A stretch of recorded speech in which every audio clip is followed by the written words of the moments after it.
Joining me now is Joe Kizis, the CEO of Bravada Gold. Nice to see you again. Good to see you again. We talked about Bravada last year. We're going to update the story here. Sure. In a year's time. Here we are. So you got the flagship Wind Mountain project.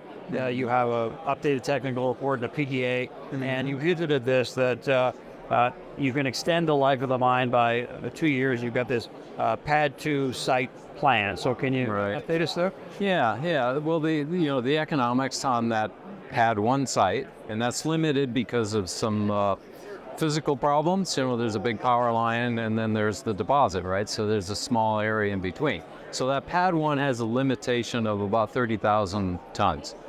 30 million tons. Right. Yeah. So, that's smaller than the entire deposit. There is an additional 2 years of production.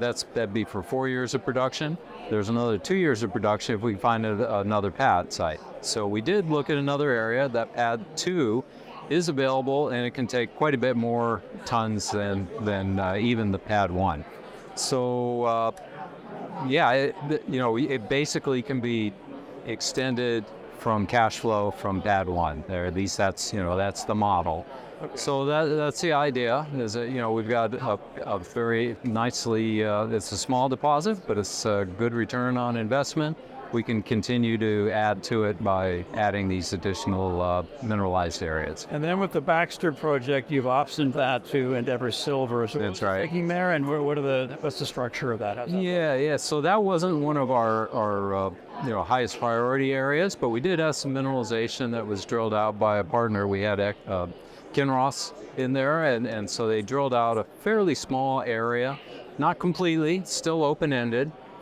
So our thought was Endeavour had picked up the adjacent Bruner district. There's about 400,000 ounces historically available there. That's not their number. That was what they purchased that. And our thought was we've got a nice, very shallow oxide deposit that you could just roll down the hill to where they're likely to put a heap leach pad. So we made that argument to them. They decided to bite for it. So we get a cash $100,000 payment every year as they earn in, and $4 million in drilling, which should outline that mineralization, do some metallurgy, and we opted to take 15%, keep it 15%, and get a carried interest in that all the way through production. So we don't have to worry about being a minority partner trying to raise money in what could be a good market or a bad market, right? So it takes a little bit of the risk out. We can focus on our other projects.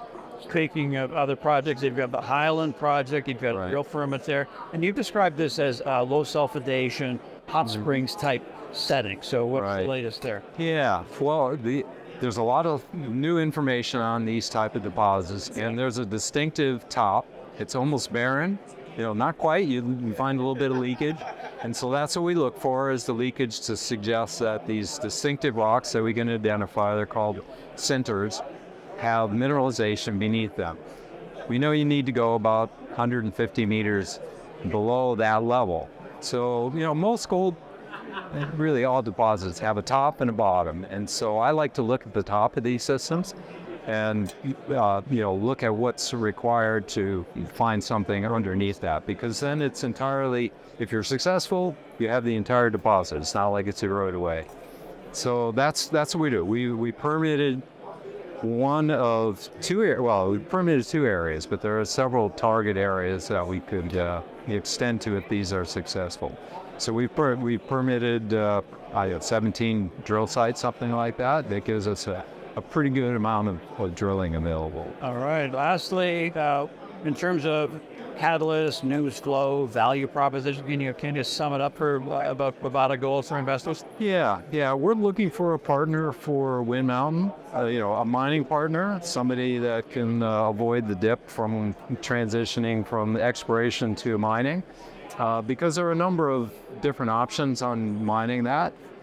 So we're looking at that as a possibility.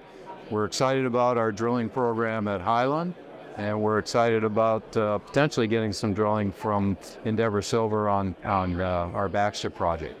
We have another project that there are 2 companies working very close to our boundary, and they are drill testing 2 structures that intersect on our property, It's covered by gravel. We just did some soil geochemistry. It looks pretty interesting. We won't have all of that deposit, but we're going to go ahead and permit to, to drill test that area as well. So we're going to have an active year. Sounds like it. Yeah, lots happening. Thanks, Joe. All right. Thank you. Okay. Joe Kizis of Bravada Gold. Have a nice